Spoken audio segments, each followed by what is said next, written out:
Енді мектептерде хиджаб тағуға болады. Бұқаралық ақпарат құралдарында және әлеуметтік желілерде жоғарғы сот мектептерде орамал тағуды заңды деп тапты деген жалған ақпарат таралуда. Істі қарау аясында жоғарғы соттың әкімшілік істер жөніндегі сот алқасы білім беру мекемесіндегі орамал тағудың заңдылығы жөніндегі мәселені талқылауға араласпаған. Кассациялық саты мектептің оқушыны сабаққа жібермеуін заңсыз деп таныды. Өйткені білім алу құқығы Қазақстан Республикасы азаматтарының негізгі конституциялық құқықтарының бірі болып табылады. Сонымен қатар, бейінді министрлікте орта білім беру ұйымдары үшін міндетті мектеп формасына қойылатын талаптарды бекіту жөніндегі өкілеттіктер бар.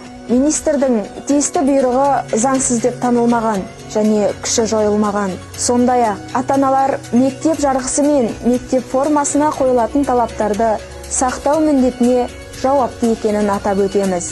Бұл ретте ата-аналардың балаларды тәрбиелеу мен білім беру, олардың құқықтары мен мүдделерін қорғау жөніндегі өздеріне алған және заңда белгіленген, оның ішінде әкімшілік құқық бұзушылық туралы кодексте көзделген міндеттерді орындамауы жауаптылыққа әкеп соғады.